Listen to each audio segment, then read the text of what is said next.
잠시 후 행복한 아침에서는 국민의 공분을 산 사건을 들여다보는 분노 유발자들 준비되어 있고요. 네, 그리고 똘똘한 자산 관리 방법, 뭐니 이어집니다. 저희는 잠시 후에 돌아올게요.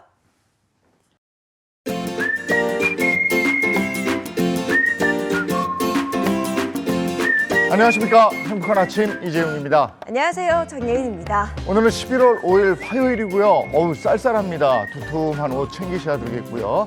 저희는 분노 유발자들 준비되어 있는데 여성을 상대로 한 묻지마 범죄를 좀 들여다보겠습니다. 오히려 범죄 피해를 당한 여성들이 공포에 떨고 있어야 되는 현행 법 체계 들여다보겠습니다. 네, 그리고 이어지는 뭐니에서는요. 더 늦기 전에 주택 청약으로 내 집 마련해야 할까요? 라는 사연 준비했습니다. 과연 어떤 솔루션이 기다리고 있을지 기대 많이 해주시고요. 화요일 행복한 아침 본격적으로 시작할게요.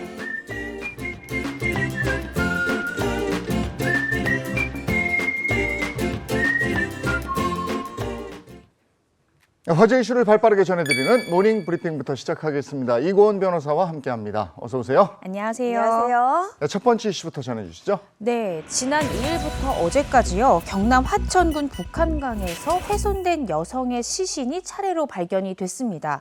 범인은요, 이 중형 진급이 예정된 현역 육군 장교로 밝혀졌고요. 피해자는 같은 부대에서 일했던 군무원인 것으로 밝혀졌습니다. 네, 현역 군인이 동료를 살해한 정말 끔찍한 사건입니다. 사건의 전말 좀 알려주시죠. 네, 어제 경찰 등에 따르면요, 이 경기과천 이 국군사이버작전사령부 소속의 30대 후반 중령 진급 예정자 A 씨가 살인 혐의로 긴급 체포가 됐습니다. A 씨는 지난달 25일 오후 3시쯤 부대 주차장에 있던 자신의 차량에서 이 피해자 B 씨와 말다툼을 벌이다가 목을 졸라 살해한 것으로 파악이 됐습니다. 살해한 것도 모자라서 시신을 훼손하고 완전 범죄를 노렸다 이거군요. 그렇습니다. A 씨는요, 시신을 훼손한 뒤에 봉투에다 돌덩이를 넣어서 강에 유기를 했습니다. 이후에 범행이 발각될 것을 우려해서 피해자의 휴대전화를 이용해서 부대에 휴가로 처리해달라라는 문자 메시지까지 보냈던 것으로 밝혀졌는데요. 하지만 완전 범죄를 노렸던 이 A 씨의 범죄 행각은요, 시신 일부가 지난 2일 수면 위로 떠오르면서 덜미가 잡혔습니다. 이후에 추가 시신이 발견되고 DNA 검사 결과까지 나오면서 드러났는데요. A 씨는 현재 본인의 범죄 혐의를 시인한 상태로 경찰은 신상정보 공개까지 고려하고 있는 상황입니다. 야, 현역 영관급 장교가 이렇게 잔혹한 범죄를 저질렀어요. 네. 끔찍합니다. 다음 이슈 전해주시죠. 네, 초등학교 학급 활동을 거부하며 버티는 아이에게 교사가 일어나라라고 얘기하면서 팔을 잡아 당긴 행위가 아동학대가 아니다라는 판결이 선고가 됐습니다. 네, 학생을 지도하는 과정에서 아동학대 신고가 들어간 모양인데요. 자세한 내용 좀 전해주시죠. 네, 사건은요, 5년 전으로 거슬러 올라갑니다. 2019년에 조별토익 발표 수업에서 한 아동이 발표를 거부합니다.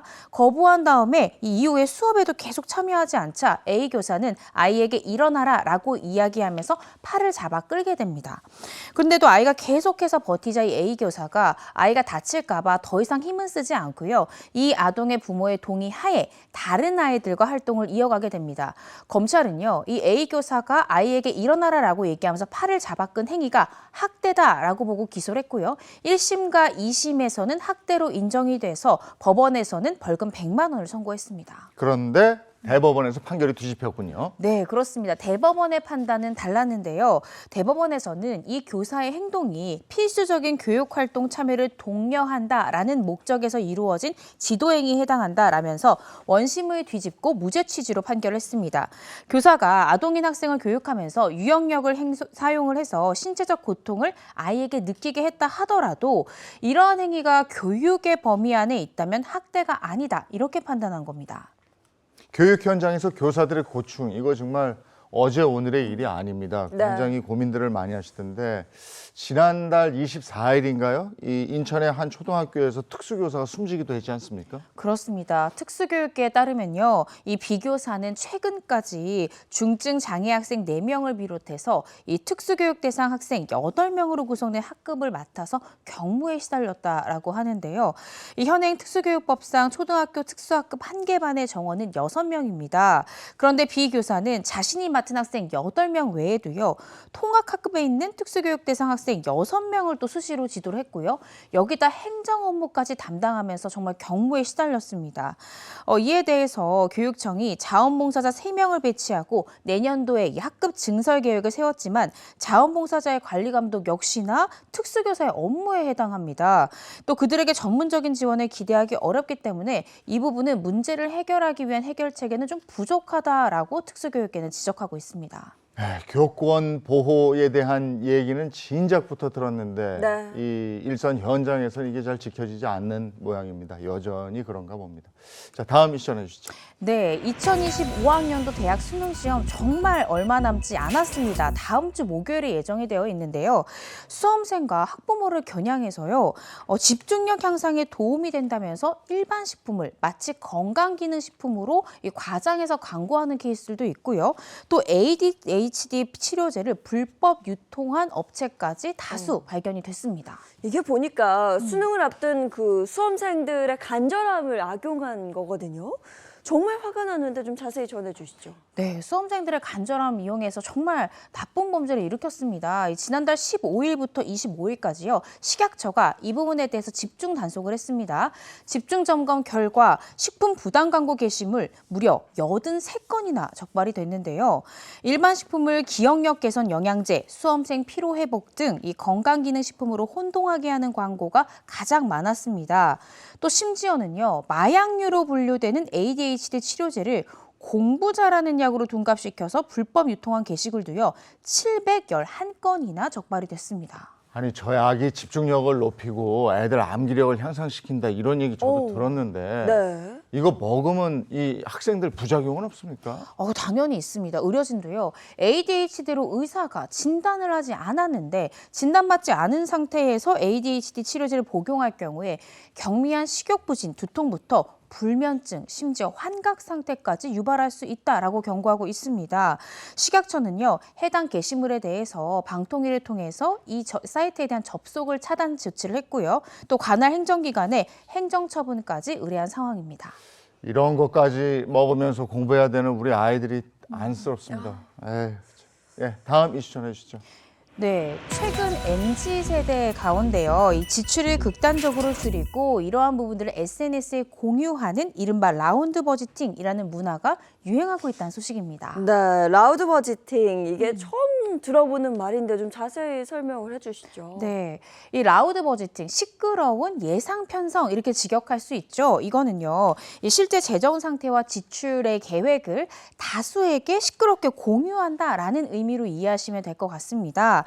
점심 식사는 도시락이나 구내식당에서 해결하고 또 이 비싼 헬스장을 끊는 대신에 러닝을 하거나 또 포인트를 모아서 현금화하는 앱테크를 병행하는 등 자신들의 이 절약 습관을 공유하는 사람들이 늘어나고 있습니다.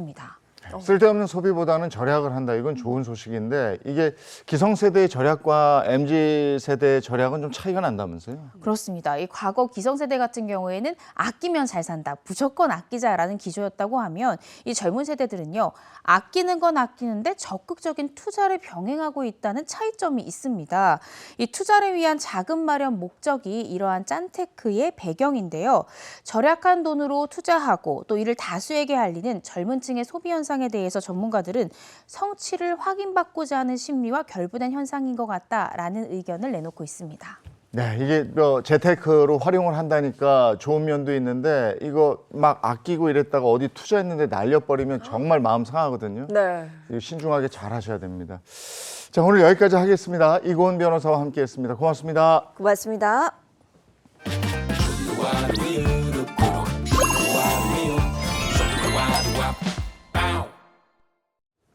건강에 관심이 높아지면서 바이오 산업이 전 세계적으로 각광을 받고 있는데 이게 AI하고 접목돼서 연구가 활발하다고 그래요? 네, 맞습니다. 우리나라 역시 바이오 산업이 빠르게 성장하고 있다고 해서 바이오 산업의 중심지 한 곳을 다녀왔습니다. 영상 함께 보시죠. 최근 전 세계적으로 바이오 산업이 국가 경제와 건강을 책임질 유망 산업으로 주목받고 있습니다. 국내 바이오 산업을 선도하는 현장, 지금 바로 만나보시죠. 안녕하세요, 최정윤입니다. 오늘 여러분께 특별한 도시를 소개해드리기 위해 직접 나왔는데요. 제가 있는 이곳, 바로 송도입니다. 송도가 특별한 이유 지금부터 함께 만나보실까요? 송도는 광활한 갯벌을 메우고 그 위에 도시를 건설하면서 탄생했는데요. 대한민국 1호 경제 자유구역으로 지정되며 글로벌 경제 중심지로 설계된 신도시입니다. 무엇보다 바이오 산업의 중심지로 빠르게 자리매김하고 있는데요. 지금 저희가 세계 최대의 바이오 의학 클러스터가 지금 형성이 돼 있어가지고요. 이미 보스턴이나 싱가포르를 앞지르고 있습니다. 그래서 이런 부분을 계속 저희가 키워나가기 위해서 한국의 글로벌 기업들이 속속 그 제약 분야에 투자를 하고 있고요. 그리고 그에 따른 글로벌 소부장 기업들이 송도에 생산 기지를 마련하고 하려고 계속 지금 저희들한테 투자 유치를 문의해 오고 있는 그런 상황입니다. 다양한 바이오 스타트업이 송도에 많이 모여 있다고 하여 제가 직접 방문해 봤습니다. 와, 연구실 분위기가 확실히 나는데요? 이곳은 신기술 개발을 위해 연구에 매진하고 있었는데요. 그 큰 꿈을 이루기 위한 열정이 고스란히 느껴져 어떤 혁신적인 기술을 만날지 기대됐습니다. 안녕하세요. 안녕하세요. 네. 제가 이곳에서 노벨 화학상을 받은 기술을 활용하고 있다고 들었어요. 네네네. 정확히 어떤 기술인가요? 2020년에 노벨 화학상 받은 유전자 가위 기술을 기반으로 인체 치료 또 진단 그리고 백신을 개발하고 있는 유전자 가위 전문 기업입니다. 근데 엄청 특이해요. 유전자 가위 기술이 정확히 뭔가요? 사람 몸이 유전자로 이루어져 있거든요. 네, 유전자로 그렇죠. 인해서 사람이 만들어지는데 질병도 네. 많은 숫자가 유전자에 기인하고 있어요. 근데 그거를 아주 정교하게 자르기도 하고 또 고치기도 하는 그 가위라서 유전자 가위라고 하고 있습니다. 유전자 가위라고 하니까 정확히 감이 안 오는데 유전자를 어떻게 자르는 건가요? 이 유전자 가위는 사실 그냥 가위가 아니고 세균에서 뽑은 단백질이에요. 근데 그 단백질이 네. 지금 여기 이제 낙타와 반추류 동물이 있고 유전자 가위들이 네네. 반추류 특히 낙타에 의해서 발굴해서 저희가 이제 산업에 활용을 하고 있는데 낙타는 식물 속에 있는 세균도 함께 먹게 되는데요. 이 과정에서 세균에 대한 면역 반응이 일어나며 특정 물질이 생성됩니다. 바로 이 물질을 활용하는 것인데요. 유전자 가위 기술은 문제를 일으키는 유전자를 제거함으로써 질환 치료에 큰 도움을 줄 수 있습니다. 근데 이렇게 좋은 기술을 가지고 이 송도로 오신 이유가 좀 특별히 있을까요? 송도가 이제 네네. 바이오 클러스터, 네. 특히 또 K-바이오 허브도 이번에 유치되면서 주변에 많은 인프라, 또 제도적으로도 많은 혜택도 보고 또 최근에 이제 바이오를 블록체인에 같이 결합시키는 굉장히 좋은 인프라를 가지고 있어서 저희가 선택하게 되었습니다. 이번엔 먹거리와 관련된 기술을 보유하고 있다는 곳을 찾았습니다. 안녕하세요. 자기소개 한번 부탁드릴게요. 블록체인 기반 식품 이력 추적 서비스와 AI 기반 재고 로스율 관리 서비스에 관련한 플랫폼을 개발하고 있는 안다미 대표입니다. 이 식품 안전과 이력 추적 플랫폼에 있어서 굉장히 독자적인 기술을 가지고 계시다고 하는데 저희 회사는 블록체인 기술 회사로 시작을 했고요. 2021년에 김치 이력 추적 시스템을 개발을 했습니다. 재료의 생산부터 배송까지 추적이 가능한 서비스인데요. 최근 이 서비스를 한 단계 더 업그레이드하며 더욱 정밀한 관리가 가능해졌다고 합니다. 이력을 추적한다는 게 굉장히 활용될 수 있는 분야가 많을 것 같은데 네, 좀 네, 맞습니다. 유용하게 활용될 수 있는 분야가 따로 있을까요? 제조 현장에서 다양한 이제 중소회사들이 데이터 기반에서 의사결정을 한다거나 효과적인 구매 관리 그리고 재고 관리, 로스율 관리가 안 되고 있어요. 그래서 저희는 원료와 노동 생산성에 대해서 측정, 평가, 개선하는 이런 부분에서 서류 관리까지 해드리는 부분이고 이제 생산 공정에서 실시간으로 로스율이 어디서 발생하고 있는지를 파악할 수 있게 이 부분에서는 저희가 조금 이제 선도를 하고 있다고 말씀드릴 수 있습니다. 또 송도 바이오 클러스터가 바이오 산업에게 최적의 환경으로 유명하잖아요. 이 기업을 운영하시면서 직접 느끼시는 장점이 있을까요? 저를 따라오시면 됩니다. 네. 한번 가볼까요? 네. 대표님의 손에 이끌려 따라가 보았더니 그곳에는 저희를 기다리고 있는 또 다른 인물이 있었습니다. 대표님 여기 왜 또 계세요? 중요한 업무가 있어서 왔습니다. 근데 이 유전자 가위랑 식품 이력 추적이랑 어떤 접점이 있는지 저는 사실 궁금하거든요. 저희 이제 유전자 가위는 유전자 변형 식물이라든가 중금속 같은 거 검사를 현장에서 굉장히 빠른 시간에 정확하게 할 수 있는 기술입니다. 블록체인과 이 유전자 가위가 만나서 국민들의 건강과 관련된 거를 정확하고 안전하게 전달할 수 있기 때문에 큰 기회들을 모색하고 있다고 보시면 될 것 같습니다. 이 모든 것들이 이 인천 바이오 클러스터에 입주하셔서 가능하게 된 거겠죠? 이제 식품, 뭐 제약, 화장품 이런 네. 부분들이 굉장히 밀접하게 관련되어 있는 제조업인데 다양한 제조업분들이 계시고 또 최첨단 기술 인프라가 네. 이제 같이 갖춰져 있어서 많은 혜택을 보고 있다고 생각합니다. 두 분의 손에서 탄생할 혁신적인 신기술이 정말 기대됩니다.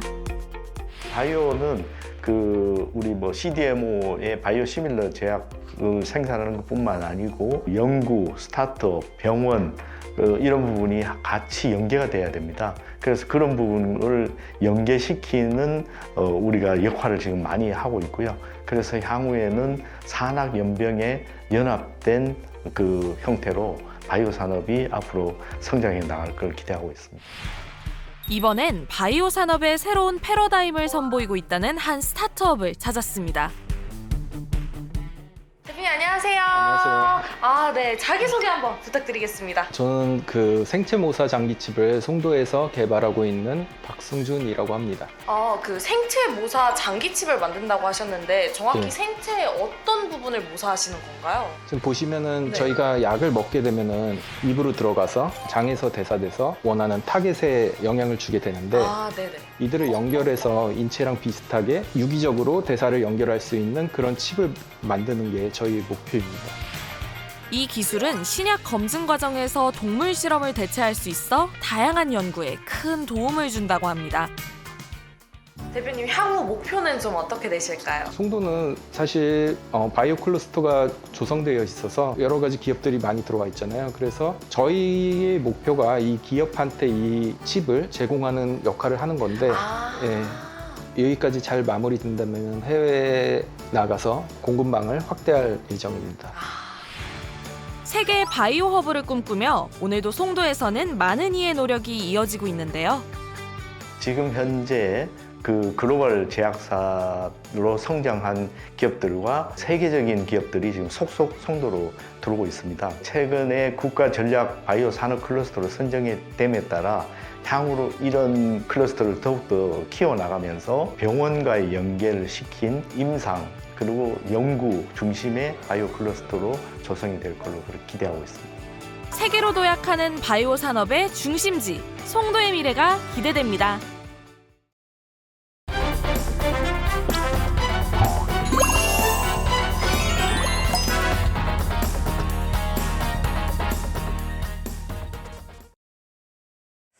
범죄자들이 제대로 죗값을 치를 때까지 우리의 정당한 분노를 하나로 모아보겠습니다. 분노 유발자들, 이고은 변호사 그리고 신인선 씨 소개합니다. 어서 오세요. 어서 오세요. 요즘엔 정말 흉흉하다 보니까 택배가 와도 현관문 열어주기가 좀 찝찝하다 이러는 분들도 많이 계시더라고요. 네, 맞아요. 저는 뭐 오래전부터 문을 열어드리지는 않고요. 그냥 문 앞에 두고 가시게끔 이제 구입을 할 때 적을 수 있더라고요. 아예 그렇게 적어놨고 제 주변에 많은 뭐 친구들도 다 그렇게 하는 경우가 많더라고요. 그냥 밑에다가 놓고 벨 띵동 누르고 가던데. 맞아요. 네, 네네. 그러면 나와서 이제 그걸 가지고 들어오고 이러는데 최근에 한 BJ가 끔찍한 일을 당했다면서 복도에 있는 CCTV를 올렸는데 어떤 내용이죠? 네, 그 영상 보고 정말 놀랐고요. 충격적이었습니다. CCTV 영상 보시면 해당 BJ가 현관문을 엽니다. 현관문을 열자 문 뒤에 숨어있던 한 남성이 순식간에 문을 붙잡고 집 안으로 무단 침입하는 모습이 담겨 있습니다.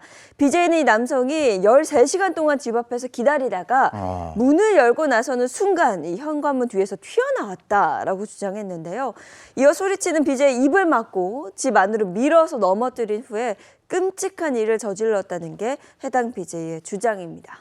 근데 남자인 제가 봐도 너무 소름 끼치는데. 무섭죠. 네. 누가 문 앞에서 10시간 동안 기다린다고 하면 저는 기다리는 것조차도 무서운데 노린다고 하면 더 무서워요. 어떻게 해야 돼요? 그러니까요. 이 남성이 다행히도요 잡혔습니다. 잡혀서 이 구속 상태에서 검찰에 송치된 것으로 전해졌습니다. 그런데 사실 여성, 사회적 약자인 여성을 상대로 한 이런 범죄가 정말로 많이 늘면서요. 여성분들 중에는 혼자 집에 있기가 너무 두렵다. 밤에 혼자 집에 가는 것도 두렵다. 이렇게 불안감을 호소하시는 여성분들이 크게 늘고 있습니다. 아니 귀가 아는 여성을 따라가서 이렇게 현관문 열 때 확 들어가는 범죄 이런 거 많이 봤는데 자 오늘 분노 유발자들 주제 공개하겠습니다.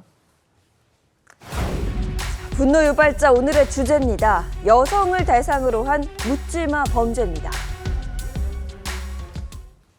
이상 동기 범죄, 일명 묻지마 범죄라고 하는 건데요. 내 집에서 내 집 앞에서 이런 범죄의 피해자가 된다. 정말 끔찍한 일이죠. 다시 생각하기도 싫은 온 국민이 아는 사건이 있습니다. 2002년 일명식도 없는 남성에게 무차별 폭행을 당했던 일명 돌려차기남 사건. 이건 정말 잊을 수가 없습니다. 네, 맞습니다. 2022년 5월이었습니다. 모임을 마치고 귀가하던 여성이 오피스텔 현관에서 엘리베이터를 기다리고 있었습니다.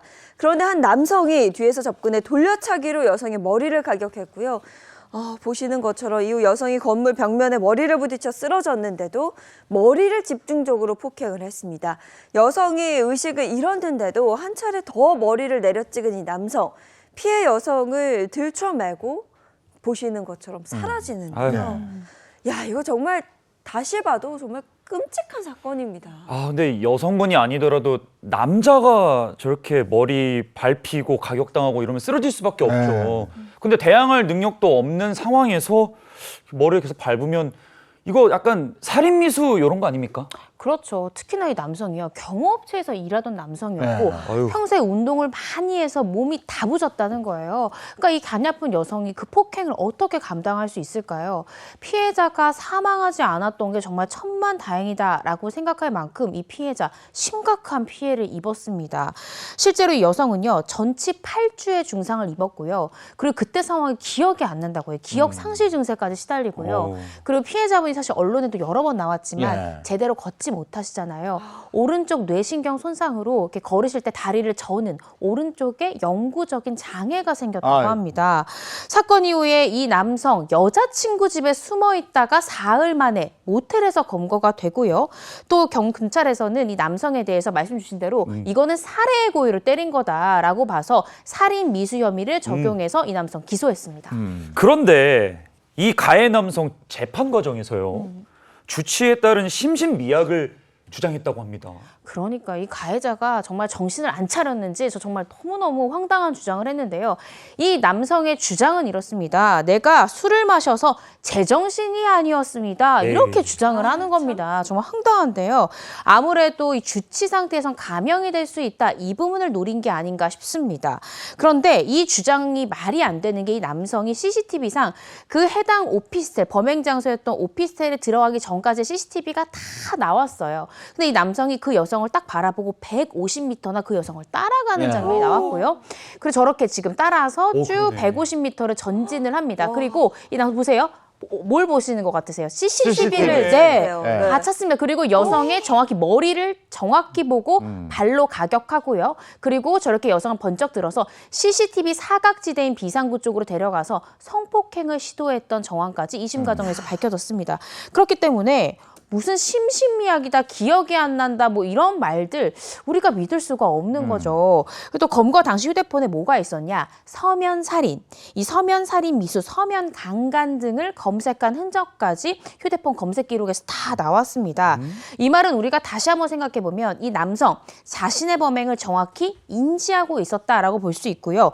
감형을 노리기 위해서 주치 감형, 주치 상태여서 기억이 안 납니다. 이런 주장을 했던 것으로 우리가 볼 수가 있습니다. 근데 재판부 역시 심신미약은 인정하지 않았고요. 1심에서 징역 12년을 선고했죠. 그렇습니다. 이 가해자는 법정에서 뭐라고 주장했냐면요. 자신의 범죄를 피해자 탓으로 돌렸습니다. 피해자가 나를 째려보는 것 같아서 기분이 나빠서 범행했다. 피해자가 먼저 내게 시비를 걸었다. 이런 말도 안 되는 주장. CCTV상 피해자는요. 가해자가 뒤에 따라오는지도 몰랐거든요. 근데 이런 말도 안 되는 주장을 했습니다. 그렇지만 1심 재판부에서는 이 피해자가 사망할 수 있다라는 점을 충분히 예견하면서도 폭행에 나아갔기 때문에 이거는 살인의 범위, 고의가 인정된다라고 봤고요. 유죄로 판단을 했습니다. 근데 이게 어떻게 보면 피해자분이 살아있어 줬기 때문에 상대적으로 가벼운 벌을 받은 게 아닌가 싶은데 경찰 구형보다 낮은 12년형을 받았는데도 전혀 반성의 기미가 없어서 항소를 했다고 합니다. 그러니까요. 가해자가 징역 12년을 1심에서 받았습니다. 살인 미수로. 그런데 뭐라고 주장했냐 가해자가 아니 나처럼 이산동기 범죄했던 게 한둘이냐라면서 자신과 비슷한 이산동기 범죄를 저질렀던 범죄자들의 죄명과 형량이 다 제각각이다. 왜 나만 살인 미수냐 상해지 라면서 다른 사건의 판결문들은 주르륵 가져와서 이거 한번 보시라. 왜 나만 이렇게 유독 중하게 처벌받아야 되냐 억울하다. 이렇게 호소를 한 거죠. 그런데 이 살인 미수냐 아니냐를 판단할 때는요. 이 가해자 주장처럼 나는 뭐 위험한 물건을 휴대해서 막 그걸 사용하지 않지 않았냐라는 것도 중요한 부분이지만 가격했던 부위가 한 대만 잘못 맞아도 생명이 위험해질 수 있는 급소를 때렸다고 하면 이건 살인의 고의가 인정될 수 있어요. 네. 아까 말씀 주셨던 CCTV만 딱 봐도 머리라는 건요. 잘못 맞으면 한 번 해도 큰일 날 수가 있거든요. 그 부위를 집중 가격했고 피해자가 정신을 잃고 쓰러졌는데도 다시 한 번 더 머리를 가격했습니다. 이런 걸 다 종합해서 고려해 볼 때 이 급소를 노렸기 때문에 살인의 고의가 인정된다라고 법원도 판단을 했습니다. 아, 그런데 전 정말 기가 막힌 게 다른 사건의 판결문을 첨부하면서 이걸 좀 봐라. 살인 미수가 아니지라냐 이렇게 주장을 했다는 거잖아요. 네. 이거는 괘씸죄까지 적용을 해야 될 것 같아요. 그러니까요. 이거 오히려 검찰에서 이거 봐라. 살인 미수인데 20년, 25년 때리는데 이거 왜 12년만 나오냐 이렇게 얘기해도 부족할 것 같은데요. 그런데 이 가해 남성이요. 이미 전과도 수후에 있었다라는 것이 밝혀졌고요. 심지어 전과로 복역 생활을 하다가 출소한 지 얼마 안 된 누범 기간 중에 이 여성을 상대로 또다시 이렇게 범행했다는 것이 발각이 됐습니다. 그런데 검찰 측에서도요. 12년, 우리가 20년을 구형했는데 1심 법원이 12년만 나온 것에 대해서 너무 형이 약하다라는 취지로 항소를 했고요. 당시에 또 여성의 옷이 벗겨져 있었어요. 응급실로 가는데 이 가지 버클이 내려가 있었다라는 거죠. 이런 부분들을 통해서 1심에서는 단순 살인 미수가 인정이 됐지만 2심 과정 중에 검찰에서는 혹시 CCTV 사각지대로 데려갔을 때 어떤 성폭력을 시도했던 것이 아닌가라는 점을 이제 의심을 하면서 정밀한 DNA 검사 등을 재판부에 요청을 했고요. 결국 2심에서는 이 남성이 성범죄를 시도했다라는 점이 인정이 됩니다. 그러니까 이 부분이에요. 네. 가해 여성이 쓰러진 다음에 어깨에 둘러매고 CCTV 사각지대로 들어갔다가 네. 7분이 지난 다음에 다시 나타나잖아요. 네. 근데 1심에서는 석폭행이 이게 뭐 아니다 이랬는데 2심에서 이게 이제 인정이 됐단 말이죠. 그렇습니다. 아까 말씀드렸듯이 피해자가 기억 상실에 걸렸잖아요. 네. 그러니까 비상구로 갔을 때 자신이 어떠한 피해를 입었는지에 대해서 진술을 할 수가 없었던 거예요. 그런데 결국 진실은 밝혀집니다. 이 피해자의 피해 내용을 신고받고 경찰이 출동했을 때 피해자의 옷가지 상태에 대해서 진술을 합니다. 그래서 검찰에서는 2심 과정 중에 이 경찰관을 증인으로 불러 신문을 하고요. 또 피해자의 바지 버클에서 혹시나 가해자가 그 버클을 끓는 것은 아닐까라고 의심하면서 DNA 검사를 요청을 하는데 가해자의 DNA가 피해자의 바지 버클에서 나왔습니다. 그래서 이 검찰에서는요. 1심에서는 단순 살인 미수로 유죄가 났지만 성폭력처벌특례법에 보면 강간 등 살인이라는 아주 무거운 죄명이 있습니다. 이 죄명으로 공소장 변경을 신청해서 허가가 되고요. 이 부분에 대해서 A씨는 나는 검찰 주장과 달리 성범죄를 시도할 만한 생각도 없었고 살해의 고의도 전혀 없었다 이렇게 주장을 했지만 결국 2심 법원은 이 강간 등 살인 미수 혐의를 인정을 했습니다. 네. 자, 우연히 지나친 피해자가 본인에게 욕설을 하는 듯한 환청 때문에 이런 일을 벌였고 뭐 자기 자신은 뭐 살인이나 성폭행 의도는 없었다라고 주장을 했던 건데 네. 이게 받아들여지지 않은 거죠. 받아들여지지 않았습니다. 아까 말씀드렸듯이 가해자는 이런 터무니없는 주장을 했지만요. 1심 재판부도 이제 검찰은 20년을 구형인데 12년을 인정했습니다. 2심에서는요. 검찰이 구형이 35년형으로 늘었고요. 2심 재판부의 최종적인 이 가해자 임모 씨에 대한 판단이 징역 20년을 선고해서 유죄로 판결을 내렸습니다. 네. 자칫하면 생명을 잃을 뻔한 살인 미수 사건입니다. 20년형 선고에 대해서 피해자는 억울함과 두려움을 호소했는데 피해자의 말을 들어보겠습니다. 출소하면 그 사람 50인데 저랑 나이 4살밖에 차이 안 나는데 저렇게 대놓고 보복하겠다는 사람을 아무도 안 지켜주면 저는 어떻게 살라는 건지. 대놓고 보복하겠다고 한 게 무슨 상황입니까? 이 가해자 이모 씨는요, 1심 결과인 징역 12년형에 대해서도 아니 왜 나만 이렇게 살인미수로 처벌돼야 되냐, 형이 너무 중하다, 그래서 막 다른 사람 판결을 내고 이랬잖아요. 그래서 피해자 때문에 나는 단순 상해로만 기소가 됐었어야 되는데 이렇게 살인미수, 강간 등 살인미수 너무 억울하다라는 게 가해자 이모 씨의 주장입니다. 그러면서 심지어 탈옥해서 나 피해자에게 복수할 거다라고 공공연하게 말해왔다고 합니다. 동료 수용자였던 너튜브 A씨에 따르면요, 이 구치소 수감 중에 병원에 다녀왔었는데 그때마다 이 가해자 A씨가 병원 구조에 대해서 물어봤다는 거죠. 탈옥을 생각을 했는지 병원 구조를 물어봤고, 출소하면 열쇠가 꽂힌 오토바이를 좀 준비해달라 이렇게 요청했다는 거예요. 또 수시로 피해자가 거주하는 빌라 이름을 말하면서 탈옥해서 피해자를 해코지하겠다 이렇게 말했다고 합니다. 정말 용기를 내서 언론에 인터뷰를 해줬고 피해 사실을 이야기한 피해자 때문에 자기가 무거운 벌을 받았다고 얘기한 게 너무 웃긴데, 그게 왜 피해자 때문이에요? 이게 왜 억울한지 알 수가 없는데요. 그러니까요. 심지어 이 씨는 그 수첩에요, 1심을 선고한 판사와 검사, 또 전 여자친구 등 자신이 보복을 할 그 대상의 이름을 적어놨다고 합니다. 큰일이네. 네, 이에 대해서 피해자는 그 두려움을 호소하기도 했는데요. 피해자의 이야기도 들어보시죠.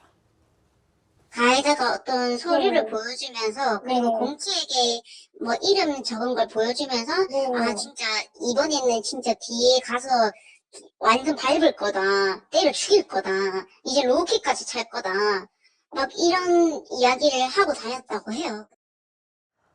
아니 이 정도면 정말 뭐 무서워서 살 수가 있겠습니까? 검찰 구형보다도 15년이 적은 20년 나왔는데, 근데 이자는 또 반성도 없이 대법원에 상고를 했다고 그래요? 네, 이 가해자는요, 여전히 반성의 기미가 없는 것 같습니다. 가해자는요, 뭐라고 주장하냐? 다 피해자에 대해서 내가 다치게 하고 상해를 입힌 것은 인정하겠다. 그렇지만 나는 강간을 할 고의, 누군가를 살해할 고의는 없었다. 이 부분이 억울하다. 이런 이유로 상고를 했습니다. 그렇게 고의가 없었다는 사람이 공공연하게 탈옥을 하겠고 그다음에 복수를 하겠다고 말하고 다니는 게 이게 앞뒤가 안 맞잖아요. 그런데 검찰은 이 법적 이유 때문에 상고를 하지 못했다고 하는데 요거는 또 무슨 이상한 소리예요? 이 부분은요, 검찰에서는 1심과 달리 2심에서는 성범죄 시도를 인정을 해서 이제 강간 등 살인 미수로 죄명을 바꿨는데 2심 재판부가 변경된 죄명이나 법적인 부분은 다 인정을 시켜줬다는 거예요. 네. 그래서 양형부당을 이유로만 상고하기는 좀 어렵다라는 것이 검찰 측의 입장입니다. 그런데요, 피해자 입장에서는 지금 피해자의 빌라 이름을 줄줄줄 외죠. 또 피해자뿐만 아니라 나를 기소한 검사, 나한테 이렇게 형량을 때린 판사까지 이름과 주소를 거론하면서 복수하겠다. 사실은 이렇게 법조인을 복수하겠다는 사람이 피해자한테 복수 안 하겠습니까? 그래서 피해자는 이대로 정말 2심의 형 그대로 20년이 확정된다면 사실 사회로부터 영원히 격리된 것이 아니기 때문에 나는 보복을 당할까 봐 너무 두렵다라는 것이 피해자의 호소 내용입니다. 네, 피해자는 청원글을 올리면서 억울함과 두려움을 토로했습니다. 청원글 내용을 좀 보시면요. 피해자는 이 대법원에 가해자는 양형부당이 가능한데 왜 검찰은 양형부당으로 하지 못하는지, 바뀐 죄에 대해 양형부당을 얘기하지도 못하다니요, 이런 청원글을 올렸습니다. 하지만 대법원은 항소심에 20년을 확정했고 현재 가해자 이 씨는 복역 중입니다. 피해자 입장에서는 나 이 가해자 나 무서워 죽겠다. 네. 더 무거운 형을 내려달라. 이렇게 또 한 번 법원에 하소연을 해야 되는데, 네. 호소를 해야 되는데 인정이 안 되는 거군요. 그러니까 공소 사실이 다 인정이 됐을 때는. 네, 검찰이 상고를 해야만 형량이 더 올라갈 수 있는데 지금은 법적으로는 좀 불가능한 상황입니다. 그렇게 되는군요. 그러면 계속해서 불안한 채로 이러고 살아야 되는 거예요. 20년을 이 죄를 진 사람은 감옥에 들어가서 막 이러고 살지만 이 피해자는 오히려 바깥에 나와 있는데도 내가 언제 보복을 당할지 두려워서 떨면서 살아야 돼. 이건 뭔지 모르겠네요. 네, 맞습니다. 누리꾼들도 같은 의견을 주셨는데요. 20년 뒤면 50살, 가석방 되면 더 젊겠죠. 보복하고도 남을 나이입니다. 얼굴 공개하고 벌금 내세요. 온 국민이 벌금 모아드릴게요.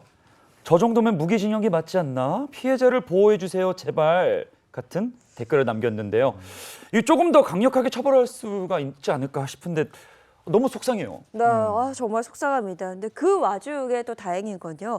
지난 10월 21일 피해자가 가해자 이모 씨를 상대로 1억 원의 손해배상 청구를 제기했습니다. 근데 그 소송에서 원고 승소 판결을 확정지었다 이런 소식이 또 들리더라고요. 오, 1억 원. 그 소식은 너무 반가운데요. 네. 실제로 이 피해자가 가해자 이 씨에게 1억 원을 배상받을 수 있을지 여부는 좀 미지수입니다. 네. 왜요? 판결이 그렇게 났는데 왜요? 왜냐면요, 민사 판결을 승소하더라도 결국 판결문 한 장짜리 우리가 종이 받자고 하는 게 아니잖아요. 이 판결문을 집행을 해야 됩니다. 집행을 하려면 가해자 명의의 재산이 있어야 그 재산을 압류하고 뭐 경매해서라도 그걸 받을 수가 있는데 실제 가해자 이모 씨 명의로 된 재산이나 이런 것들이 없다면 승소했다 하더라도 1억 원을 실제로 집행받기가 굉장히 어려운 그런 난항에 빠지게 됩니다. 네. 그런데 작년에 또 이것과 유사한 사건이 있었죠. 이른바 대구판 돌려차기 사건이라고 불리는데 가해자가 또 반토막 감형을 받았어요. 네, 그렇습니다. 우선 어떤 사건인지부터 짚어보도록 하겠습니다. 자, 이 사건은요, 지난해 5월 자신의 원룸으로 돌아가던 20대 여성에게 날벼락 같은 일이 생기면서 벌어지게 됩니다. 배달원 복장을 한 남성이 이 현관문을 여는 순간 집으로 바로 따라 들어와서요, 흉기로 공격하고 성폭행을 시도한 겁니다. 때마침 원룸에 들어와 범행을 막아선 이 남자친구는 흉기에 여러 차례 찔려 굉장히 크게 다쳤고요. 뇌 손상을 입으면서 영구적인 장애를 얻었습니다. 피해 여성 역시 손목 동맥이 끊어지면서 이 신경 손상을 입었습니다. 이거 완전히 여성을 노린 계획 범죄에다가 무차별적인 범죄잖아요. 이것도 살인미수 아닙니까? 그렇습니다. 1심 재판부에서도요, 유기징역형으로 내릴 수 있는 법정 최고형을 내리게 됩니다. 검찰 구형이요, 이 가해자에 대해서 징역 30년을 선고해 주세요라고 검찰이 구형했는데 1심 재판부는요 30년을 구형했는데 50년형을 내렸습니다. 50년은요 유기징역형에서 선고할 수 있는 가장 최대치. 저도 변호사 생활하면서 이러한 선고 형량은 처음 봤다라는 생각이 들 정도로 굉장히 높은 형량인데요. 재판부에서는 가해자에게 적용됐던 성폭력 처벌법상 법정형 자체가 사형 또는 무기징역만 있다라는 점을 강조하면서 피해자들이 치유하기 어려운, 치유받기 어려운 고통에 헤매고 있는데도 이 가해자 피해 회복을 위한 진지한 노력을 안 하고 있다라면서 이와 같은 징역 50년형을 1심 재판부가 내렸습니다. 근데 저는 이게 아까 들은 건데 처음에 30년 딱 왔어요. 네. 근데 이거 갖고 안 돼. 넌 더 벌을 받아야 돼. 그래서 50년 빵빵빵. 재판부의 화끈한 선택. 아주 좋아요. 그런데 2심에서 반토막이 났다. 이게 왜 그런 거예요? 2심에서 무려 23년형이 깎였습니다. 왜? 아니 감형이 됐다는 것만 해도 그런데 23년이나 깎다니 이건 도대체 이유가 뭡니까? 2심 재판부가요, 왜 23년을 감형해 줬는지 그 판결 이유를 설시를 했습니다. 재판부에서는 피고인이 반성하고 있는 데다가 피해 남성에게 흉기를 우발적으로 휘두른 것으로 보이고 검사의 1심 구형이 30년이었던 점, 그리고 비슷한 사건의 양형사례 등을 고려하면 징역 50년은 너무 무거워 보인다 이렇게 밝혔고요. 또 피해자들이 1심 때보다는 미약하게나마 회복이 되었고 1억 원도 공탁한 점도 유리한 감형 사유로 꼽았습니다. 여기에 또 공탁이 나오는군요. 1억 원 공탁. 거기다가 또 이 사람이 반성문을 썼겠지. 네. 그 저 형 낮춰보려고. 맞아요. 근데 이게 다 인정해 준 거 아니에요. 그러니까 반성하고 있다. 공탁을 이렇게 했다. 그래서 감형한다. 그것도 23년이나. 야, 이거 피해자는 그러면 이게 마음이 어떻겠습니까? 그러니까요. 정말 피해자가, 그리고 저 황당한 건 이게 회복이 되면 지금 보니까 뭐 미약하게나마 뭐 회복이 되었다 이렇게 됐는데 뭐 회복하면 죄가 가벼워지는 건가요? 이것도 그러니까 아니지 않아요? 회복된지도 어떻게 알아? 그러니까요. 저는 이 부분이 좀 약간 납득이 안 되는 게 1심 때보다 2심이 몇 개월 이상 흘렀으니까 당연히 피해는 회복되지 않나요? 그렇죠. 병원에 입원했고 치료를 받는데 이건 감형 사유가 아닌데 그러게. 이것을 유리한 감형 사유로 삼았다는 게 피고인한테 유리한 양형 사유를 재판부가 찾아주는 것은 아닌가 이런 생각까지 들 정도예요. 네. 그리고 여기에서 또 우발적으로 범행을 했다고 했는데 이게 어떻게 우발적이에요? 네, 여성을 성폭행하려고 배달원 복장까지 했죠. 그리고 네. 흉기를 들고 따라왔잖아요. 계획적인 거죠. 이게 뭡니까 이것도? 그러니까요. 만약에 그 여성을 보고 우발적으로 너무 예뻤어. 그래서 따라가서 이런 범행을 했다라고 한다면 적어도 그 여성의 남자친구가 딱 등장하면 놀라서 도망가야 되지 않나요? 그렇죠. 그런데 이 남성에게 또 정말 많은 가격을 해서 이 남성이 현재 이 지능 지수가 유아에 그칠 정도로 심각한 뇌손상을 받았다는 거 아닙니까? 전 이걸 봤을 때 어떻게 남성에 대한 공격이 우발적일 수 있는지, 그리고 말씀 주신 대로 복장까지 잘 갖춰서 갔죠. 범행 도구도 미리 계획을 했죠. 이건 철저한 계획 범죄고요. 구조하고자 나선 이 남성을 가격한 건 우발 범행이 아니라 고의 범행의 더 죄질이 나쁜 거다. 전 이렇게 봐야 된다고 생각이 듭니다. 아 지금 변호사님 얘기대로 우발적이었다 이러면은 진짜 남자친구가 나타났을 경우에는 후다닥 놀래서 도망가야죠. 그렇죠. 네. 근데 거기서 가져온 흉기를 가지고 휘둘러서 사람을 다시 회복할 수 없는 사람으로 만들어, 야 이게 무슨 강경 요소가 된다는 거예요. 난 정말 이해할 수가 없네요. 네. 아이고 참 답답합니다. 자, 이 여성을 상대로 한 이른바 묻지마 범죄, 뭐 이건 정말 개인적인 문제가 아니고 사회 전체의 문제로 봐야 될 것 같습니다. 이렇게 쉽게 범죄에 타켓이 된다 이러면 누가 마음 놓고 어디를 다닐 수가 있겠습니까? 그럼요. 나도 그 범죄 피해자, 그 대상이 될 수도 있다라는 불안감 그리고 공포가 높아질 텐데요. 그 일면식이 없는 남성에 의한 여성 살해 사건을 분석한 자료가 있습니다. 그 자료를 한번 보시면 언론에 보도된 것만 무려 9명이 살해되고 79명이 살인 미수로 끝났다고 합니다. 뭐 출근을 하다가 뭐 식당에서 밥을 먹다가 택배를 찾으러 가다가 또 길을 걷다가 여성이라는 이유로 목숨을 잃거나 위협을 당했다는 거죠. 그리고 이 범행 동기를 물어봤을 때 성폭력을 하려다가 살인까지 갔다라는 이 대답이 가장 많은 비율을 차지했다고 합니다. 뭐 이런 범죄에 대해 경종을 울리려면 조금 더 강력한 처벌, 뭔가 확실한 처벌이 있어야 되는 게 아닌가 이런 생각이 좀 듭니다. 아니, 피해자가 출근을 하다 밥을 먹다가 길을 걷다가 범행을 당했다. 전 정말 납득할 수 없는데요. 특히 피해자 사건을 변호하면서 전 답답한 것이 법정에서 피해자가 증언을 하잖아요. 네. 그 증언 과정이 다 녹음이 되고 속기록이 나옵니다. 그런데 이 속기록조차도 재판부 판사가 복사를 피해자 변호사한테 허용을 안 해요. 뭐야? 그리고 가해자에 대한 증거 기록을 한 장도 피해자 변호사가 볼 수가 없습니다. 이유는 재판의 주체는 피고인이지 피해자가 아니기 때문이다라는 건데요.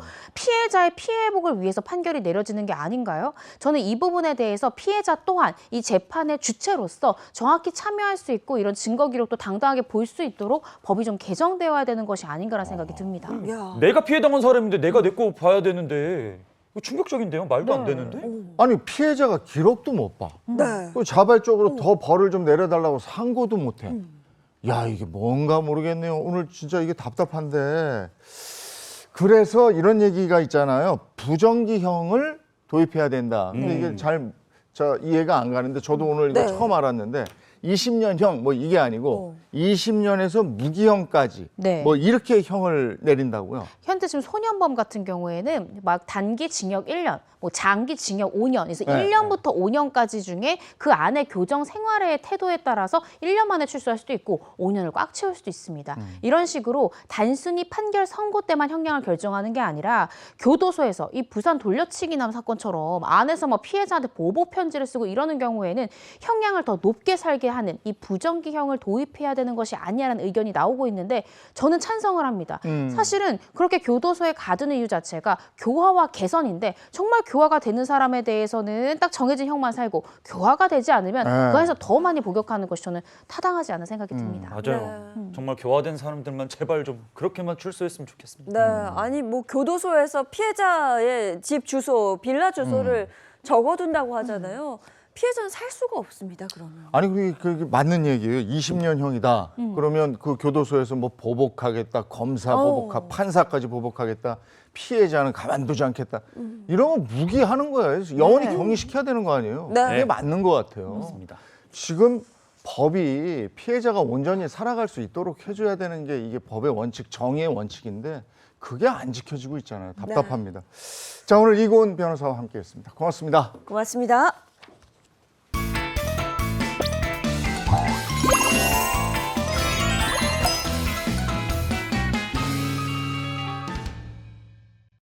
네, 행복한 아침 함께하고 계신 지금 시각이 8시 15분을 향해 가고 있습니다. 이번엔 돈에 대한 궁금증을 풀어드리죠. 머니 준비되어 있습니다. 네, 오늘 머니 기대되는데요. 오늘의 주제는요. 늦기 전에 주택 청약으로 내 집 마련해야 할까요? 라는 고민입니다. 요즘 청약 통장의 인기가 예전만 못하다 이런 얘기 전에도 네. 저희가 말씀드렸는데 한번 살펴보도록 하죠. 김현우 소장님과 함께합니다. 어서 오세요. 네, 안녕하세요. 네, 안녕하세요. 반갑습니다. 네. 아, 소장님. 저 분노 열받자 때문에 좀 열받았는데 갑자기 내 집 마련하니까 또 열받으려고 합니다. 이게 하고 싶다고 다 되는 거 아니잖아요. 이게 청약이. 그렇습니다. 이게 우리 사연 오늘 사연이 있잖아요. 아무리 김현우 해도 네. 오늘 좀 어렵지 않을까? 네? 그렇습니다. 청약 어렵잖아요. 사실 이게 청약을 제가 도와드릴 수는 없어요. 청약은 결코 또 운도 아니고요. 엄연히 당첨자 선정 기준이 있고 그 기준을 충족해야지만 당첨이 되는 것이기 때문에 꼼꼼히 살펴보고 내가 당첨 가능성이 있나 없나를 잘 분석을 하셔야 됩니다. 그래서 당첨 가능성이 없다면 당연히 빨리 포기를 하시는 게 내 집 마련을 오히려 빨리 할 수 있는 지름길이라고 볼 수 있습니다. 그리고 낮은 확률을 뚫고 당첨이 된다고 하더라도 그 집을 그냥 공짜로 선물로 그냥 주는 건 아니잖아요. 우리가 하도 로또 청약 뭐 이런 말이 많아가지고 이 청약만 당첨되면 뭔가 인생이 역전될 것 같지만 결국은 내 돈으로 그 집을 산 다음에 뭐 일어날 일입니다. 그렇기 때문에 내 돈이 꼭 필요한데 우리가 현금을 100% 주고 집 사는 경우는 거의 없죠. 네. 당연히 대출이 들어가는데 그렇다면 내가 대출을 받을 수 있는지 이런 부분도 꼼꼼하게 살펴보셔야 됩니다.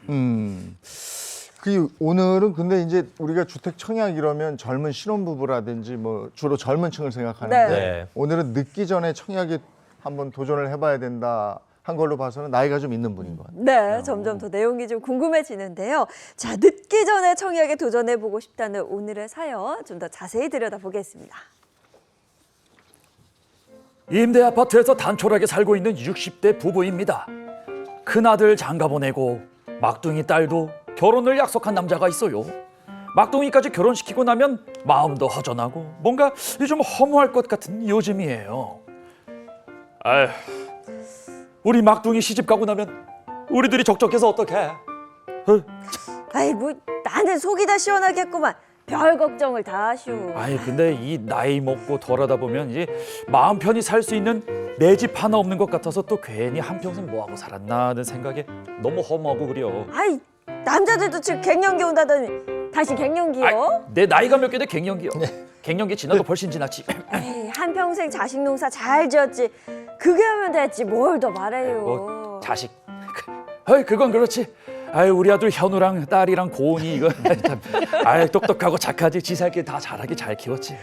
아이 근데 말이요. 이렇게 나도 죽기 전에 내 집 한 채 가져보고 싶다는 생각이 요즘 부쩍 드네. 아이, 뭐 집이야 나도 갖고 싶지. 근데 뭐 그거 누가 뭐 공짜로 그거 준대요. 그냥 준대. 아, 근데 여보, 우리 예전에 만들어 놓은 청약 통장 있지 않아? 우리도 청약 신청해서 집을 장만해 보면 어떨까? 청약은 뭐 아무나 돼요. 그리고 그거 된들 다 내 돈 주고 들어가야 되는 건데 다 늙어 빚 갚다 주고 뭐 어쩌려고 그래요. 난 싫어요 그거. 어차피 지금 월세 나가고 있는 거 있잖아. 이거 대출 받아서 이자 내는 거랑 비슷하지 않겠어? 더 늦기 전에 생각해보자고. 아이, 이 아저씨가 갑자기 나이 들어서 왜 이래? 없던 패기가 생겼나? 혹시 나 몰래 그 꽁쳐둔 돈이라도 있는 거 아니에요? 아유 돈이 있었으면 진즉에 집을 샀지 이 사람아. 그러니까 방법을 함께 찾아보자고. 15년 전 가입한 청약 통장이 아까워 청약을 해보려고 하는데 이 나이가 되어서도 가능할까요? 내 집 하나 마련해 놓으면 노후 자금으로 활용도 할 수 있으니까 대출을 받아서 도전해보려고 합니다. 노후 생활에 무리가 없을지 걱정이에요. 황혼 이혼이나 황혼 육아는 들어봤는데 황혼 청약은 또 생소해서.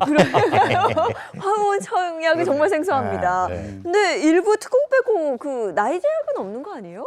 네, 그렇습니다. 나이 제약이 없기는 한데요. 그렇다고 나이가 많다고 유리한 것도 특별히 없습니다. 이 청약은 공공주택이냐 민영주택이냐 이렇게 두 가지로 나뉘는데 공공주택의 경우에는 뭐 납입 기간이 오래되고 납입 총액이 많은 사람이 우선하고 민영주택의 경우에는 가점제를 보면 이제 무주택 기간이라든지 청약통장 가입 기간을 보거든요. 그런데 청약통장 가입 기간도 15년을 넘으면 만점이기 때문에 뭐 20년 된 통장이다, 30년 된 통장이다 이렇다고 해가지고 특별히 유리할 건 없으니까 그 청약 유형의 제도 뭐 이런 것들을 살펴보고 전략을 짜도록 하셔야 됩니다. 이게 공공주택일 경우에는 그 납입 금액이 많으려면 이 통장을 예전에 만들어서 꾸준히 한 게 유리하고 그렇죠. 민영주택은 15년 채우면 가입 기간에서는 최고 점수고. 정확합니다. 일반 공공주택의 일반 공급 경우를 보면 납입 총액이 많은 사람을 우선해서 뽑는다라고 말씀을 드렸으니까 오래 유지하면 되나? 그럼 큰 돈 내면 되나? 싶은데 이게 한 달에 최대 10만 원까지만 인정이 됐었거든요. 그러니까 100만 원씩 넣는다고 하더라도 그냥 한 달 넣은 거는 10만 원, 요것만 합산을 하는 거예요. 근데 이게 11월부터 25만 원까지 인정되는 걸로 바뀌었습니다. 이분들 지금 사연에 나오신 분들 같은 경우에는 15년을 유지했지만 그 정도면 긴 거 아니야? 아닙니다. 이게 공공주택에서는 굉장히 부족할 수 있어요. 왜냐하면 옛날에 청약저축이라는 통장이 한참 전에 있었거든요. 그 청약저축을 유지하시는 분들이 전국에 무려 34만 명이나 되기 때문에 그분들이 통장을 다 깨지 않는 이상은 웬만한 곳에선 당첨 가능성이 없다고 볼 수 있습니다. 15년 넣은 걸로 공공은 어렵다. 근데 민간은 15년이면 최고 점수다. 그럼 민간이 유리한 거 아닙니까? 이번? 그런데 민영주택도 추첨제가 아닌 가점제 같은 경우에는 부양가족 수가 사실 당락을 가르게 됩니다. 그러면 가족이 많을수록 유리한 거네요? 그렇습니다. 요즘에는 뭐 청약통장 오래 유지하고 무주택 기간 오래된 분들이 많기 때문에 사실 가족이 한 명씩 늘어날 때마다 점수가 늘어나는 요게 이 부양가족 수가 굉장히 중요한데요. 표로 한번 보시면요. 이 민영주택의 경우 부양가족 수에 따른 가점이 35점 만점입니다. 가족이 없이 나 혼자 있으면 5점, 그리고 한 명 늘어날 때마다 5점씩 늘어나서 최대 35점까지 늘어나요. 이게 점수 차이가 굉장히 많이 나기 때문에 부부 2명만 거주하고 있는 상황이라면 뭐 10점밖에 안 되죠. 사실상 당첨은 무리라고 생각할 수 있습니다. 딸을 포함시켜도 15점밖에 안 되는 상황입니다.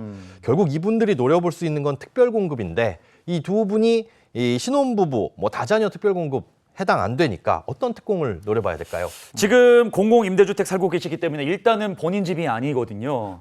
그 제가 어디서 살짝 들어봤는데 나도 가능한 게 하나 있었는데 그 생애 최초 특별 공급. 그거 좀 어렵다고는 하지만 그거 되지 않을까요? 네, 생애 최초 특별 공급. 이거는 내가 생전에 집을 한 번도 가져본 적이 없는 분들이 해당이 됩니다. 이 당첨 가능성은 있는데 경쟁률이 높아요. 그러다 보니까 이걸 도전한다고 해도 된다라는 보장이 없고 이 다분히 또 이 추첨제라서 운에 맡기는 셈입니다. 요거 말고 조금 더 당첨 가능성이 높은 특공을 찾아보시면 이 노부모 부양 특별 공급이라는 게 있는데요. 65세 이상 부모님을 모시고 사는 경우에 3년 이상 연속해서 모시고 살았다. 그리고 그 부모님이 무주택이다라고 한다면 이 특공을 넣을 수 있는 자격이 됩니다. 그런데 이게 경쟁률이 굉장히 낮거든요. 그래서 딸의 경우에는 이걸 한번 도전을, 그러니까 부모님들은 좀 어렵겠지만 같이 사시는 따님은 도전을 해보실 만합니다. 그러니까 청약 가능성은 딸 이름으로 한 이 노부모 부양 특별 공급이 높지만 이게 따지고 보면 그 부부, 이 부모님 집은 아닌 거거든요. 자, 이거 어렵습니다. 좀 더 자세한 그 현재 상황 짚어보면서 이야기 좀 나눠보도록 할게요. 자, 현재 상황입니다. 현재 64세, 60세 두 부부 임대아파트 거주 중이고요. 보증금 8천만 원에 월 20만 원 월세 나가고 있습니다. 부부의 월소득 남편 250만 원, 아내는 50만 원에서 100만 원 유동적인 상황입니다. 그리고 주택 청약 1,500만 원을 포함한 금융자산은 총 1억 원입니다. 이 정도면 어때요? 청약 당첨의 가능성이 좀 있을까요, 소장님? 이게 지역에 따라서 다르긴 한데 인기 있는 지역이라고 한다면 저는 조금 없다고 봅니다. 청약통장 15년 유지하셨다고 했는데 15년이면 180개월이거든요. 10만 원씩 내셨으면 1,800만 원이 있어야 되는데 그러네. 1,500만 원만 있다는 거는 이거 최대 금액도 또 내지를 않으신 거죠. 사실 뭐 수도권이라든가 서울, 이제 좀 서울처럼 핫한 곳 이런 곳들은 좀 어렵다고 볼 수 있습니다. 그럼 말씀하신 대로 명의는 비록 딸 명의이시지만 노부부 부양 특별 공급 요거 노려봐야겠네요. 네네. 노부모 부양 특별 공급, 이제 부모님, 이 따님 입장에서는 부모님이 65세가 넘으시면 그 순간 이제 청약을 넣을 수가 있거든요. 혹시 이제 다른 시청자분들도 이에 대해서 팁을 좀 드리자면요. 자녀가 2명 이상이면서 같이 살고 있더라도 형제는 하나의 세대로 보지 않기 때문에 각각 형제가 따로따로 노부모 부양 특별 공급을 지원할 수 있습니다. 아, 그래요? 각각 할 수 있어요? 예. 그러니까 자녀가 둘이 있을 때 첫째 하나, 둘째 하나 이렇게 각각 넣을 수 있다. 집에 주민등록상 같은 세대에 들어있어도 괜찮다? 그렇습니다. 주민등록상 세대와 청약 제도의 세대는 이 정의가 좀 달라요. 그러니까 형과 아우가 있다.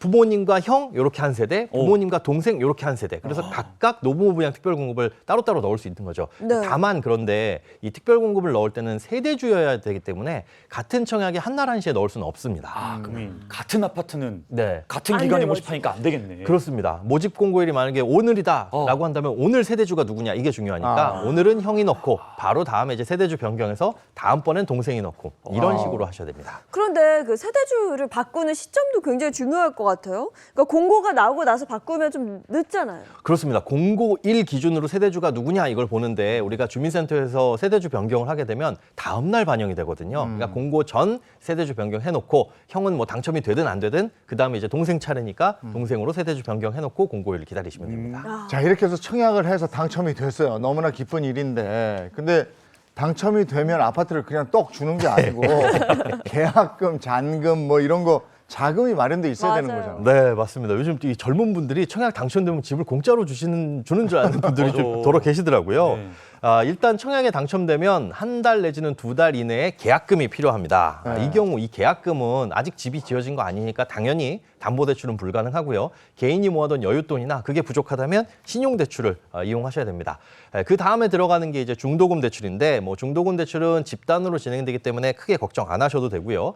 문제는 이제 입주 시점에 나머지 잔금 한 30% 되는 거를 내가 마련을 해야 된다는 겁니다.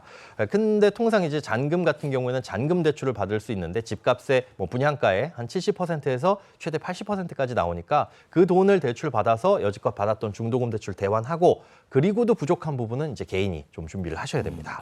제 주변에서도 당첨돼서 포기한 친구들 많거든요. 오. 이게 산 넘어 산이네요. 이게 청약 당첨되고도 포기하고 당첨되고 좋아하는 것도 아니고 뭐 어떻게 해야 됩니까? 돈이 있어야 돼요. 그렇죠. 네. 돈이 있어야 돼요. 기분만 좋고 끝날 수가 있습니다. 청약 통장도 날아가 버리고요.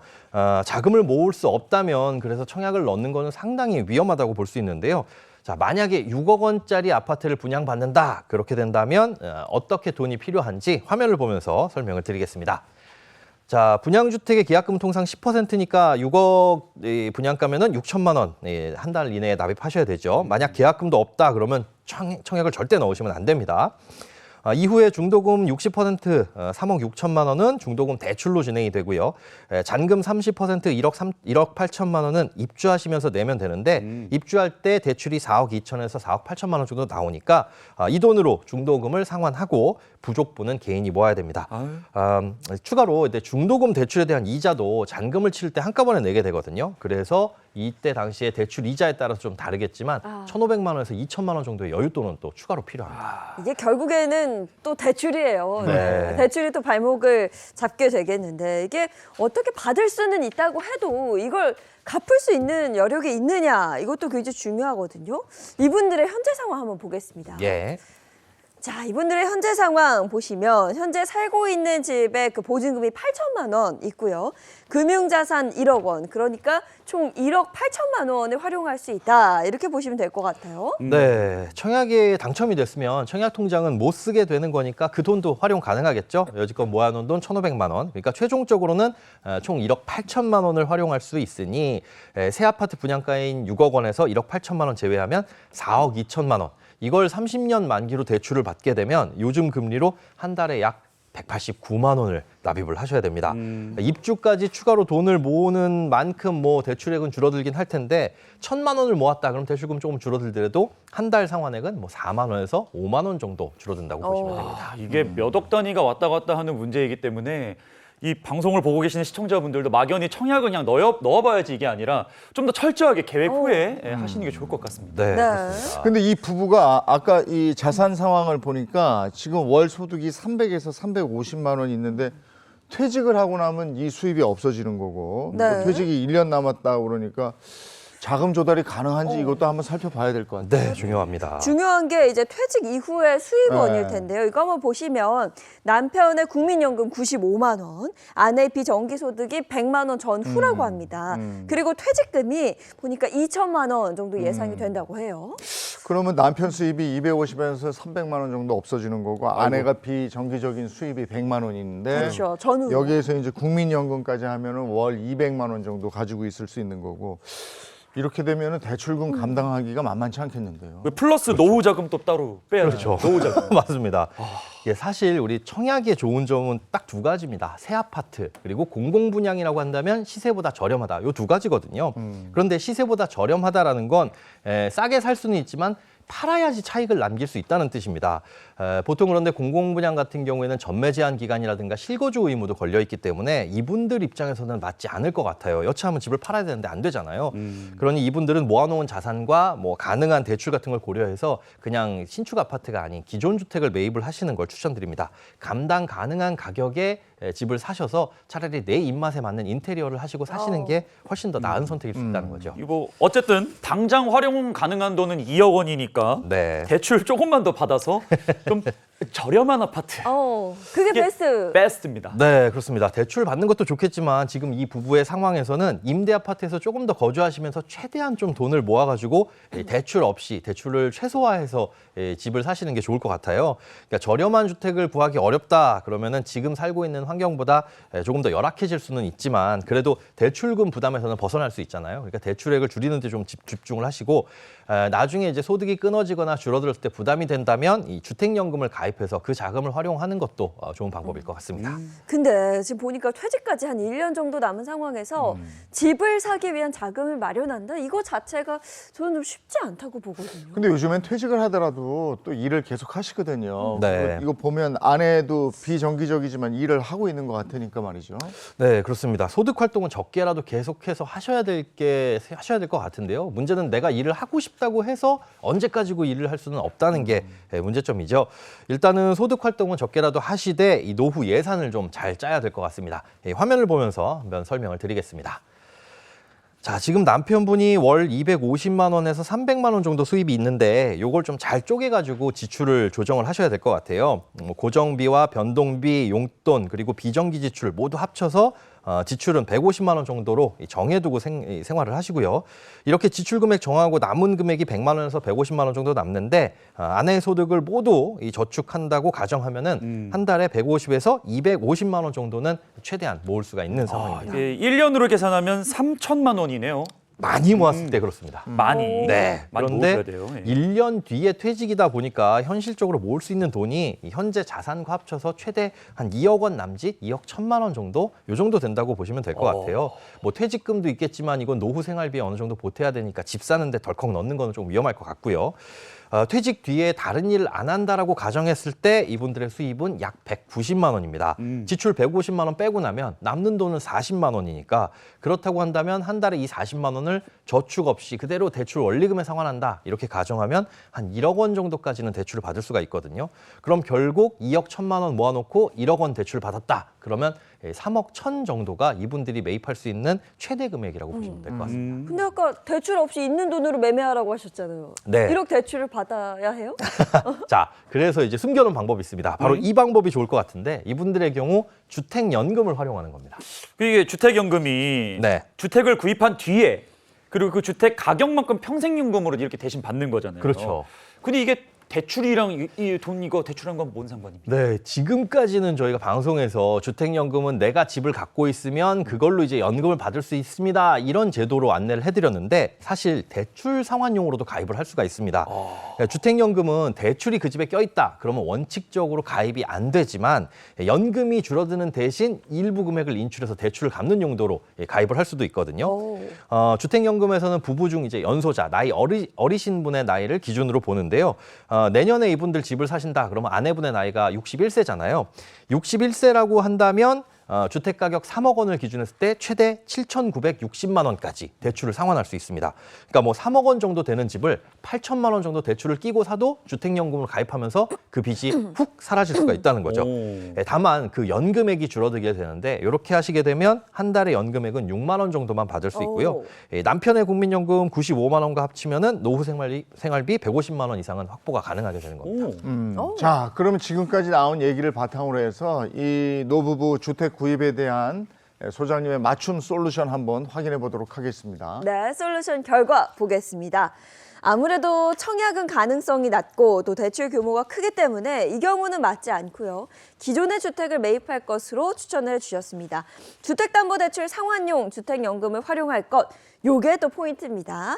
자, 그렇게 하면 3억 원 정도 이 주택을 8천만 원 대출을 받아서 매매할 수 있고요.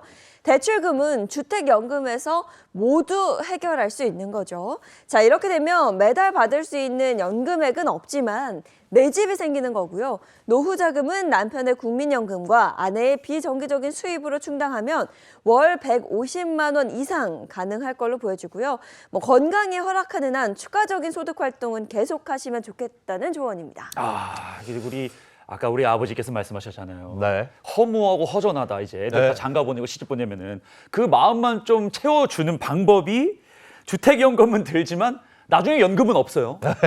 없는데 그래서 내 연금을 집이 생겨요. 미리 땡겨서 네. 대출까지 갚으면서 산다 요건데. 그렇습니다. 그러니까 내 이름으로 내 집 하나 생긴다 요거는 딱 채워주는 거네요. 네, 맞습니다. 사실 이 청약을 기대하셨지만 죄송스럽게도 그에 대한 해답을 드리진 못했는데요. 청약은 사실 공짜로 집이 생기는 게 아닙니다. 어려워요. 예, 새 아파트로 그냥 저렴하게 집을 살 수 있다라는 건데 당첨 기준이 워낙 까다롭기 때문에 이 가능성이 없다라고 생각하시면 사실 그건 희망 고문에 가깝거든요. 그러니까 빨리 포기를 하시고 내 수준에 맞는 주택을 매입을 하시는 게 현실적인 내 집 마련 방법 같고요. 네. 오늘 말씀드린 이 주택연금을 활용하는 방법도 있으니까 대출이 일부 부담된다라고 했을 때는 그 주택연금에 대한 제도, 이 일부 상환 제도도 한번 활용을 해보시기 바랍니다. 근데 부부가 이제 그 집을 구입할 때도 네. 그 이분들 돈에 맞춰서 그냥 조그만 빌라 내 이름으로 된 걸 산다 또는 네. 약간 대출을 하더라도 그 황금성이 있는 아파트를 아파트, 산다. 뭐가 괜찮으신 것 같아요? 사실은 이제 나중에 집을 팔 거를 생각하면 황금성 있는 아파트를 조금 오래된 아파트라도 구매를 하시는 게 좀 좋을 것 같아요. 이제 빌라 같은 경우에는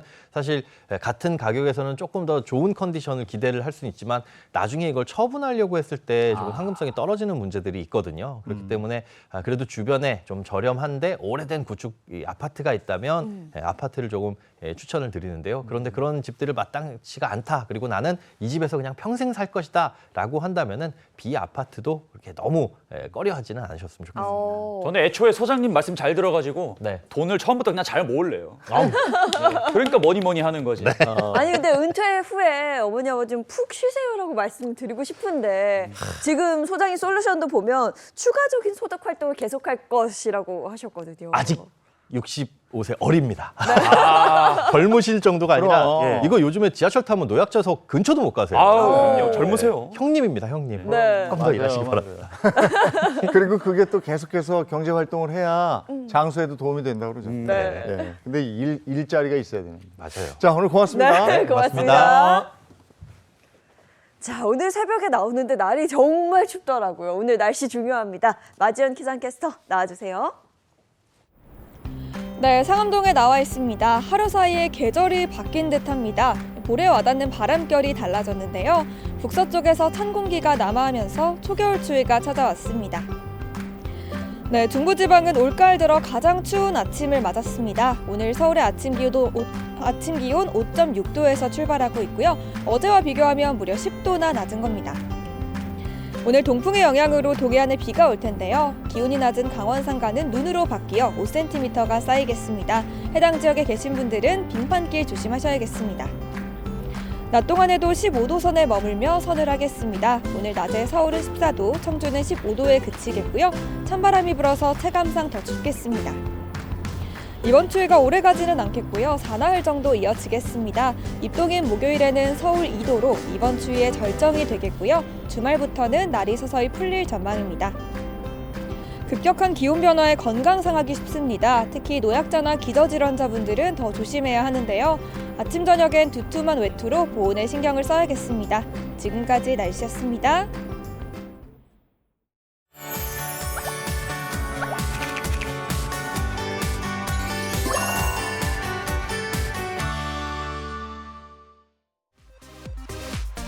서울특별시 새마을분협회와 대한민국 한식포럼이 주최한 서울시 다문화 한마음축제가 지난 1일 서울시 종구 청계광장에서 열렸습니다. 다문화 사회로 진입한 한국 사회에서 시민들이 보다 친숙하게 여러 국가의 문화에 접근할 수 있도록 마련된 이번 행사에는 여러 즐길거리가 많았는데요. 다문화 공연, 비빔밥 퍼포먼스 및 전통 문화체험 등 다양한 문화를 경험하는 교류의 장이 펼쳐졌습니다. 그래서 이 축제는 앞으로도 지속되었으면 하는 바람이 있고요. 우리가 유심히 잘 봐야 될 건 다문화 친구들을 어떻게 하면 우리 대한민국 국민으로 또 서울 시민으로 만드는 것에 좀 더 힘을 써야 되지 않을까 하는 취지도 있습니다. 오늘 아침에 확실하게 쌀쌀하더니 이번 주에는 또 뭐 최저 기온이 영하 뭐 이런 얘기까지 나와요. 네, 날이 정말 추워졌습니다. 볼에 닿는 공기가 완전히 달라진 만큼 외출하실 때 옷차림 따뜻하게 하시기 바랍니다. 좋은 하루 보내시고요. 저희는 내일 아침 7시 30분에 돌아올게요. 행복한 아침, 행복한 하루 되십시오. 고맙습니다. 고맙습니다.